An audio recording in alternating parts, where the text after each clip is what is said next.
Bonjour à tous, bienvenue sur ma chaîne. Donc aujourd'hui, une fois n'est pas coutume, on se retrouve dans les bois avec pour cette période de l'année une renaissance des fougères, ce qui donne un aspect à la forêt particulièrement féerique, je trouve.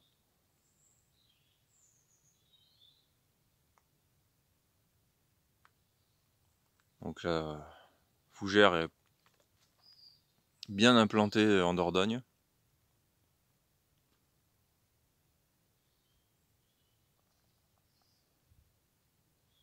Il y a d'autres endroits encore, hein, mais ici il y a vraiment beaucoup de fougères, ce qui donne vraiment cet aspect de sous-bois touffu, alors que je prends quelques gouttes sur la tête, mais c'est pas grave. Donc ici, comme partout ailleurs, chaque forêt est assez unique. Ici on va retrouver beaucoup de pins, beaucoup de châtaigniers, beaucoup de chênes, du noisetier aussi. Il y a quelques sangliers qui traînent par-ci par-là, quelques chevreuils.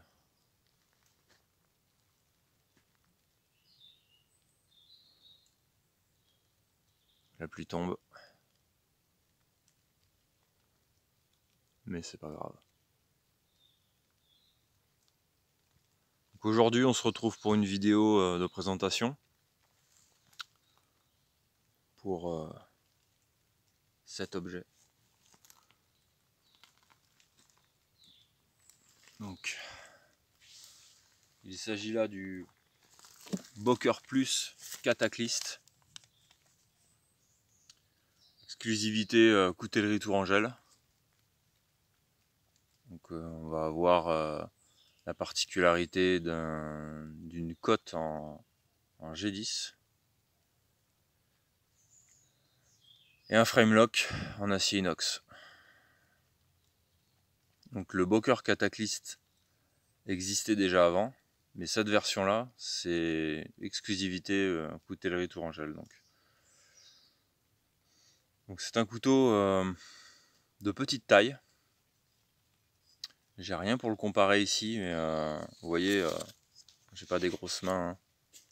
C'est un petit couteau, un petit EDC, vraiment agréablement surpris par ce couteau. Déjà par le design, voilà, moi c'est vraiment le type de couteau que j'aime beaucoup. Façon Quaken, la lame vient se noyer dans le manche. Belle finition. J'ai souvent entendu des commentaires de déception sur Boker. Et là je dois dire que je suis pas déçu moi personnellement.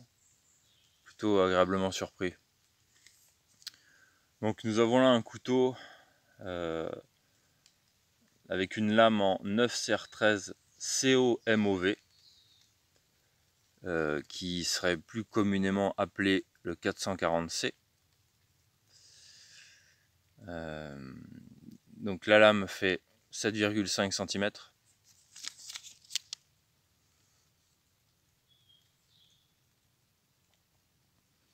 Pour 4 mm d'épaisseur.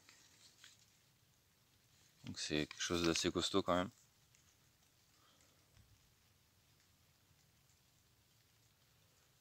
Le dos de lame est entièrement arrondi, un peu comme sur les Lion Steel, ce qui donne un aspect très agréable, très lisse, un peu brossé comme ça, et très très doux, enfin, vraiment un type de finition que j'apprécie particulièrement. Cette gorge là, purement esthétique, vient peut-être également alléger un peu la lame, mais c'est un atout esthétique avant tout, je pense, et un inconvénient au niveau de la nourriture qui va venir se bloquer dedans. Couper du saucisson avec ça, vous avez tout le gras qui reste coincé à l'intérieur. Mais bon, ça se nettoie facilement, moi ça me pose pas de problème. La lame a une finition brossée, satinée, qui est quand même particulièrement jolie.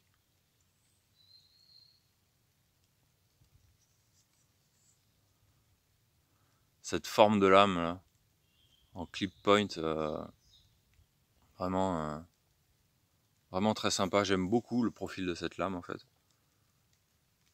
Pour être honnête, je le voyais plus grand. Quand je l'ai reçu, je me suis dit, ah non, c'est un petit couteau en fait. Mais moi, j'aime bien ce type de couteau en EDC, quoi. On leur demande pas d'abattre des arbres, donc c'est du petit couteau pour le quotidien. Je trouve ça parfait. C'est léger. Donc, je vais continuer ma description. Plaquette en G10, framelock inox, comme je l'ai dit, 85 grammes. Il ne pèse que 85 grammes, donc c'est relativement léger.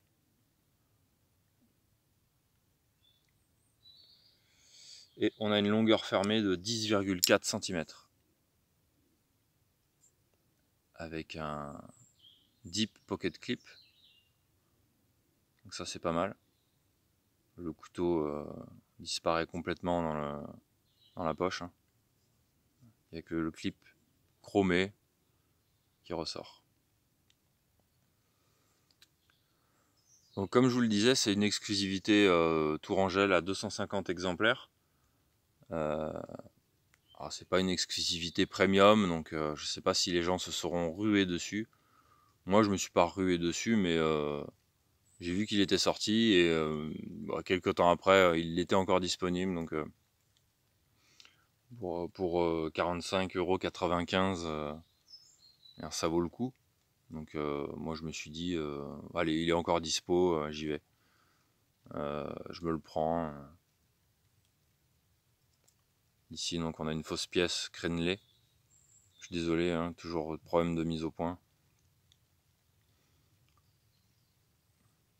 Un G10, donc qui est quand même du travail sur ce couteau. Hein.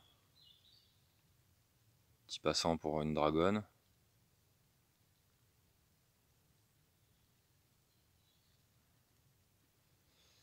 Et alors l'inconvénient que je trouve sur ces couteaux, notamment sur le Boker Quaken, que je vous ai déjà présenté sur la chaîne, c'est qu'on a tendance à atteindre le tranchant qui est juste ici. Et sur ce modèle, il est assez en retrait pour ne pas se couper. Mais vous voyez, la base de la lame est là, quoi. Donc on peut arriver à se couper. Donc il faut faire très attention quand même. Ça m'est déjà arrivé avec le Boker Quaken, ce qui m'a un peu refroidi. Et j'avoue que c'est un défaut de conception quand même assez aberrant, mais bon, c'est comme ça. Donc ce couteau existe, comme je vous disais, en modèle titane. Il existait déjà avant cette version-là, en fait. En modèle titane, il est entre 114 et 119 €. Allez savoir pourquoi. Parce que c'est deux modèles qui me semblent parfaitement identiques, mais il y a bien deux produits distincts sur Coutellerie Tourangelle, en tout cas. Donc, qui possèdent une lame en D2 de 7,5 cm, la même taille en fait, hein, avec 4 mm d'épaisseur. Donc, les plaquettes et frame en titane, 77 grammes au lieu de 85 ici, évidemment. Titane c'est très léger. Et une longueur de 10,4 cm fermée, donc c'est exactement le même en fait. Hein. Il n'y a pas de taille enfin, il n'y a pas de taille différente, c'est exactement le même, mais avec une lame en D2 et une plaquette en titane. Bon, pour le prix, je préfère celui-ci honnêtement, mais ça c'est mon choix. J'en ai rien à cirer de gagner 8 grammes.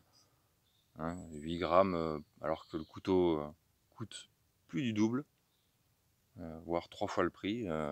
Je vois pas vraiment l'intérêt, mais bon, ça c'est mon avis. Tout le monde court après le titane, carbone et tous les aciers premium, mais pour ce qu'on fait de nos couteaux, c'est peut-être pas la peine de se ruiner. Surtout que là, on a quand même une belle pièce bien finie, et voilà, il n'y a pas de raison de se priver. 45 €, voilà, je trouve que ça fait plaisir. Donc écoutez, j'espère que cette vidéo vous aura plu. Petite vidéo de présentation, ça faisait longtemps. Je vous dis à la prochaine. Et puis bah, portez-vous bien, sortez dans la verte et faites-vous plaisir. Allez, ciao ciao!